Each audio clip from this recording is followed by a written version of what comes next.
ভারত সম্ভবত আক্রমণ করবে। কেন আমি বলছি ভারত সম্ভবত আক্রমণ করবে, তার যুক্তিগুলো আপনারা হয়তো একটু চিন্তা করলে বুঝবেন বা অনেকেই বুঝছেন। তার আগে জানাই, আজকে সম্ভবত নোয়াখালীতে কিছুক্ষণ আগে একজন স্বতন্ত্র এমপি পর্দবাদ থেকে গুলি করে উপরের দিকে পাঠিয়ে দিয়েছে বা আহত হয়ে আছে, এখনো মরে নাই, এরকম অবস্থা। তো এদিকে আবার আমাদের স্বরাষ্ট্রমন্ত্রী সাহেব উনি বললেন যে পর্যাপ্ত পরিমাণ বিজেপি বর্ডারে আছে, 8 কিলোমিটারের ভেতরে যেহেতু সেনাবাহিনী ঢোকে না, এটা আন্তর্জাতিক নিয়ম আছে, তারপরও এখন আমরা তড়িৎ গতিতে সেনাবাহিনী সেখানে ঢুকানো হবে।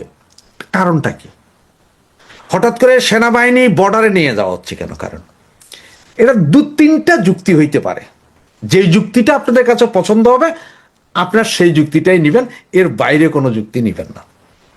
আমার প্রথম যুক্তি যেটা, সেটা হচ্ছে যে হয়তো বাংলাদেশ সরকার বা বাংলাদেশের যে আছে কি বলে গোয়েন্দা সংস্থা আছে, তাদের কাছে খবর আছে যে বাংলাদেশের মধ্যে 48 ঘন্টার ভিতরে সার্জিক্যাল স্ট্রাইক চালাতে পারে ইন্ডিয়া। তার কারণ 1300-র উপরে পাকিস্তান আইএসআই এর জঙ্গি সদস্য বর্তমানে বাংলাদেশ ভারত বর্ডার এরিয়াতে আছে। এছাড়া আছে তুর্কির লোকজন, তাও টেরোরিস্ট গ্রুপ, তুর্কির যে টেরোরিস্ট গ্রুপ আছে, ইসলামিক টেরোরিস্ট গ্রুপ, এরা আছে, পাকিস্তানের আছে, এরা সব বিভিন্নভাবে বাংলাদেশে এসেছে, পর্যাপ্ত পরিমাণ অস্ত্রশস্ত্র আছে। এবং পাকিস্তানের আইএসআই এর প্রায় 600 সদস্যকে বাংলাদেশে রেখে বাংলাদেশেরও প্রায় 20,000 ছেলে পেলেকে অস্ত্র প্রশিক্ষণ, গ্যারেলা ট্রেনিং দিয়েছে গত 7 মাস। এরা সব অলরেডি বর্ডার অঞ্চলে চলে গেছে। এখন এরা কি নির্বাচনের আগে কি এরা কি বর্ডার ক্রস করে কোনো অঘটন ঘটানোর সম্ভাবনা আছে না অন্য কি? দ্বিতীয়ত, বাংলাদেশ সেনাবাহিনী আপনারা জানেন যে ওরা একটা অনুমতি চাইছিল যে কোনো কেন্দ্রে ওরা যে কোনো মুহূর্তে ঢুকতে পারে, মানে কোনো প্রিসাইডিং অফিসারের সাথে কথা বলার দরকার নেই, সরাসরি ঢুকবে তারা। এবং এটা যদি ঢুকে তাইলে এই যে তত্ত্বাবধায়ক যেটা আছে আর কি, ইন্টারিম, শুধু ইউনিসের যে ইন্টারিম, এরা হয়তো তাদের যে মেটিকুলাস ডিজাইন করে কাউকে আনবে সেটা হতে পারবে না, এত অন্য কিছু ঘটে যেতে পারে। এই কারণে হয়তো সেনাবাহিনীকে ইলেকশন নিরাপত্তার দায়িত্ব থেকে সরিয়ে, যে বর্ডারে যুদ্ধ চলতেছে, আগে দেশ বাঁচান পরে ইলেকশন বাঁচান বইলা বর্ডারের দিকে পাঠাইয়ে দিয়া এইখানে ওনাদের মতো করবে। থার্ড যে যুক্তিটা, সেইটা হচ্ছে যে এই মুহূর্তে বর্ডারে গন্ডগোল চলবে, এইটা কইরা সেনাবাহিনী ওইদিকে যাক এবং দেশের পাবলিককে বুঝাইতে পারবে যে দেখেন এখন তো দেশ যুদ্ধ অবস্থায় যখন দেশ, তখন এই নির্বাচনের দরকার নেই, যেমনি আছে অমনে থাক, আগে দেশ শান্তি হোক পরে যায় নির্বাচন। কারণ যুদ্ধের ভিতরে তো নির্বাচন হয় না, পৃথিবীর কোনো দেশে যুদ্ধের ভিতরে নির্বাচন হয় না। সেইটা করার জন্য নাকি ওনারাই নিজেরা এই জঙ্গিবাদী কিছু লোকজন যায় ইন্ডিয়ার বর্ডারে আক্রমণ করবে, এরপরে ইন্ডিয়ার সার্জিক্যাল স্ট্রাইক করবে। এই 3টা যুক্তির যে কোনো একটা হতে পারে, এবং কোনটা হবে সেটা হচ্ছে আপনি একটু চিন্তা করেন, কোনটা আপনি একটু মিলাইলে হয়তো বুঝতে পারবেন। এই যে ধরেন গত 3 দিন যাবৎ একটা হইচই চলছে না, যমুনা ঘেরাও, কারা? সাদি হত্যার বিচার আলারা, ওই যে সওয়া মোয়া ছিরাদু মাহাদি, হের বিচারের এখনই ফাঁসি দিতে হবে। এরপরে আবার ওই যে আপনার বিভিন্ন কর্মজীবী যারা আছে, পে স্কেলের দাবিতে আন্দোলন, পে স্কেলের দাবির আন্দোলনের যেই লোকগুলো ছিল সব কিন্তু জামাতে কিন্তু এটাকে প্রোভাইড করে আনছে। হাদির বিচার চাই, এইটাও জামাতে আনছে, সবগুলো জামাতে আনতেছে। তাই না? প্রিপ্ল্যান, যে মানে এইভাবে অস্থিতিশীল করো। আজকে হয়তো কিছুক্ষণ পরেই জানবো হয়তো আপনারা, যে এই লোকটার কথা বললাম নোয়াখালী বা ফেনীতে মারা গেছে, আমার সঠিক খেয়াল নাই, প্রার্থী গুলি করে দিছে, তারেও জামাতে করছে। সারা বাংলাদেশে আপনাদের আগেই বলেছিলাম, আমি বারবার বলেছিলাম যে 8, 9, 10, 11 এই 4 দিন ক্রুশিয়াল মুভমেন্ট, মার্ডার হবে। ভোট কেন্দ্র দখল যদি যদি আমার বিশ্বাস, আমি 12 তারিখ রাতের 12টা পর্যন্ত বিশ্বাস করে ভোট হয় নাই এবং হবে না, ভোট হবে না 12 তারিখ রাতের 12টা পর্যন্ত আমার বিশ্বাস। আমি জানি আমি কোনো পীর মুর্শিদ না, আমার প্রেডিকশন তো ভুলও হইতে পারে, আমার বিশ্বাস ভেঙেও যেতে পারে, কিন্তু ইলেকশন হবে না। এরা যেটা চাইতেছে সেটা করার জন্য অগণিত খুনোখুনি হবে, মানুষ ভোট কেন্দ্রে যাবে না। আমরা সকলে এখন ভোট কেন্দ্রে না যাওয়ার একটা ক্যাম্পেইন চালু করছি, ভোট কেন্দ্রে যাবে না। সুতরাং এই পরিস্থিতিটা সৃষ্টি করতেছে আগে।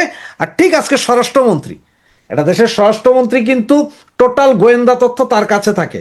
এই স্বরাষ্ট্রমন্ত্রী যখন বলছে যে পর্যাপ্ত বিজিবি আছে, আরো সেনা পাঠানো হবে, তার মানে বুঝেন যে যুদ্ধ একটা মনে হয় বাঁচবেই। এখন বাঁচবে কি বাজাবে সেটা হচ্ছে মূল কথা। মানে ইন্ডিয়া আগে আক্রমণ করবে নাকি ইন্ডিয়াকে আক্রমণ করবে বাংলাদেশ? বাংলাদেশ তো করবে না, বাংলাদেশের মধ্যে থাকা পাকিস্তানি জঙ্গি বাহিনী আক্রমণ করবে কিনা, সেটা হইলে সারা বাঙালি জাতির জন্য দুর্ভাগ্য হবে। অলরেডি ইন্ডিয়া আপনার গত 4 দিন আগে স্বরাষ্ট্র মন্ত্রণালয়ে একটা দোসিয়ার পাঠিয়েছে, একটা বুকলেট, যেখানে নাকি 700 ছবি আছে বর্ডারের বিভিন্ন অঞ্চলে জঙ্গি তৎপরতার একদম ভিডিও ফুটেজ সহ দিয়েছে। সরকারকে বলেছে এটার ব্যাপারে নেন। এখন নাকি ইন্ডিয়াই কাল পরশু সার্জিক্যাল স্ট্রাইক করবে, সেটাই এখন দেখার বিষয়। তো চলুন আমরা দেখতে থাকি, তবে সমস্ত খবর যখনকার খবর তখনই আনবো। চা বিক্রেতা ইংরেজি জানে না বলে একটা মহল, একটা গোষ্ঠী আনন্দ আত্মহারা হতো নরেন্দ্র মোদীকে নিয়ে। সেই নরেন্দ্র মোদী আজকে বিশ্বের নেতাদের মধ্যে অন্যতম একজন নেতা। আপনি যত বড় রাশিয়ান হন না কেন, আপনি যত বড় পুতিন হন না কেন, পুতিনের ইউক্রেনের সফলতা, সেই সফলতার পেছনে শক্ত হয়ে যে দাঁড়িয়ে আছে তার নাম নরেন্দ্র মোদীর ভারত। নরেন্দ্র মোদীর মনোমুগ্ধকর যে বক্তব্য মালয়েশিয়াতে তিনি দিয়েছেন, আমি দেখলাম 29 মিনিট কত সেকেন্ডের একটি ভিডিও, তিনি ইংরেজিতেই বক্তব্যটি দিয়েছেন এবং স্পষ্ট কাটা এবং সুন্দর গ্রামারের নিয়মকানুন মেনেই দিয়েছেন। আমার অসাধারণ লেগেছে। এবং ওনাকে বিমানবন্দর থেকে লাল গালিচা সংবর্ধনা দিয়ে মালয়েশিয়ার প্রধানমন্ত্রী আনোয়ার সাদাত উনি যে নিয়ে গিয়েছেন সেটাও চমৎকার লেগেছে। দেখেন, তিনি বক্তৃতায় এত সুন্দর করে সব কিছু উপস্থাপন করেছে এবং মালয়েশিয়া তাকে এত সুন্দর করে সংবর্ধনা, মানে এত সুন্দর সম্মান করেছে, সেটি কেবল বিশ্ব নেতাদেরই প্রাপ্য। এই চা বিক্রেতা গুটি গুটি পায়ে ভারতকে তাদের কূটনীতি দিয়ে, তাদের জনসংখ্যা দিয়ে, তাদের মেধা দিয়ে, মনন দিয়ে, বুদ্ধি দিয়ে এমন একটা স্থানে নিয়ে গেলেন, সেটি এখন অনেকটা হিমালয় সম হয়ে গিয়েছে। মানে তার খোয়াই অত সহজ নয়। মানে যারা একসময় মোদিকে নিয়ে হাসাহাসি করত, তারা এখন শয়নে স্বপনে নিশীথে জাগরণে মোদিরই স্বপ্ন দেখে। আজ দেখেন আপনি, ডোনাল্ড ট্রাম্প ক্ষমতা আসার পরে যত অনুষ্ঠানে গিয়েছে সেখানে তিনি নরেন্দ্র মোদী, বিশ্বের সবচেয়ে বড় গণতান্ত্রিক রাষ্ট্র নরেন্দ্র মোদীর কথা বলেছেন। হয়তো কিছু কিছু জায়গায় তিনি একটু কটাক্ষ সুরে বলেছেন, কিন্তু বলেছেন, তাকে বলতে হয়েছে। মানে ওই টেবিলের সবচেয়ে আলোচিত যে ব্যক্তিটি, সেই ব্যক্তিটি হলো ভারতের নরেন্দ্র মোদী ক্রমান্বয়ে ধীরে ধীরে তার জায়গাটা এত শক্ত এবং পোক্ত করে ফেলেছে। আজ দেখেন, বাংলাদেশ 5ই আগস্ট 2024 পরে বাংলাদেশে একটি অন্তর্বর্তীকালীন সরকার গঠন হয়েছে এবং তার যারা রাজনৈতিক দলগুলো, তার ভালোবাসার যারা মানুষগুলো, যেসব রাজনৈতিক দলগুলো বর্তমান সময়ে বাংলাদেশের রাজনীতি করছে, তাদের বক্তব্যগুলো আপনি শুনে দেখেন। এই যে সর্বশেষ যে 12ই ফেব্রুয়ারি ত্রয়োদশ জাতীয় সংসদ নির্বাচন হবে, সেখানে হা এবং না ভোট, দুটো ভোটের কথা বলা হয়েছে। সেই ভোটের স্লোগানে জুলাই গণঅভ্যুত্থানে যারা অংশগ্রহণ করেছিল সেই নেতারা এখন স্লোগান দেয়, হ্যাঁ মানে হাদি, না মানে মোদি। দ্যাট মিন্স মোদিকে তারা সবসময় সঙ্গে রেখেছে, সাথে রেখেছে।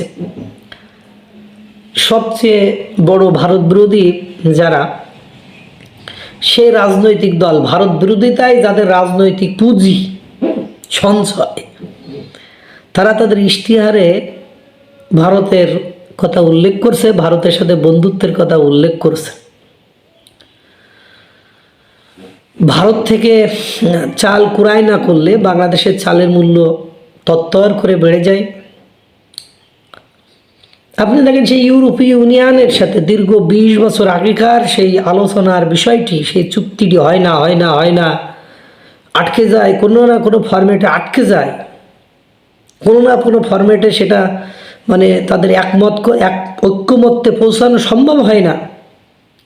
নরেন্দ্র মোদীর শাসনামলে সেটা ঠিকই ঐক্যমত্যে পৌঁছে যে মাদার অফ অল ডিলস নামে এক কঠিন চুক্তি করে ফেলল ভারত।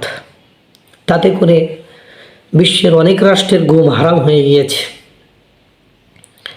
ডোনাল্ড ট্রাম্পের সাথে বনে না, হয় না, এই ঝামেলা করে এই করতে দেখেন ফাদার অফ অল ডিলস নামে ডোনাল্ড ট্রাম্পের সাথে সব ডিল হয়ে গেল। এখন ডোনাল্ড ট্রাম্প তার দেশের প্রশাসন যে মানচিত্র প্রকাশ করে, সেই মানচিত্রে শুধু জম্মু কাশ্মীর নয়, আরসাই কাশ্মীর, তারপরে চায়নার যে অংশ জম্মু মানে আজাদ কাশ্মীর, পাকিস্তানের যে অংশ, সবটাকে ভারতের মধ্যে ঢুকাইয়ে দিয়েছে এই ডোনাল্ড ট্রাম্প। এই যে নরেন্দ্র মোদীর সাথে চীনের বা ভারতের সাথে চীনের শত্রু ভাবাপন্ন সম্পর্ক, সেই দেশটি সবচেয়ে বেশি ব্যবসা বাণিজ্য করে ভারতের সাথে। আপনি মালদ্বীপকে দেখেন, আপনি ভুটানকে দেখেন, আপনি শ্রীলঙ্কাকে দেখেন, নরেন্দ্র মোদীর শাসনামলে পঞ্চ পাণ্ডব মানে এস জয়শঙ্কর, মানে তারপরে আরও যে মানে পররাষ্ট্রমন্ত্রী, তারপরে স্বরাষ্ট্রমন্ত্রী, সেনাপ্রধান, তাদের অ্যাক্টিভিটিসগুলো দেখেন। তাদের অ্যাক্টিভিটিসগুলো দেখলেই আপনি বুঝতে পারবেন যে দেশটাকে কোন লেভেলের, কোন পর্যায়ে নিয়ে গিয়েছে। তার কিছু স্যাম্পল নমুনা আপনারা ইতিমধ্যে তো পেয়েছেন। আর মালয়েশিয়ায় যে নরেন্দ্র মোদী কি, কেন, তার শক্তিমত্তা, বুদ্ধিমত্তা কোন লেভেলের, কোন পর্যায়ের, সেটি তিনি মালয়েশিয়ায় যে দেখিয়ে দিয়েছেন। মানে অসাধারণ মনোমুগ্ধকর বক্তব্য। এবং চা বিক্রেতা থেকে কিভাবে বিশ্ব নেতা হওয়া যায়, যেটা মানুষের কল্পনার বাইরে ছিল, সেটা নরেন্দ্র মোদী কিভাবে দেখিয়ে দিলেন, বিশ্বকে তাক লাগিয়ে দিলেন। মানে আমার অসাধারণ ভালো লেগেছে। আল্লাহ তাআলা সকলকে ভালো রাখুক, সুস্থ রাখুক। আসসালামু আলাইকুম ওয়া রাহমাতুল্লাহ।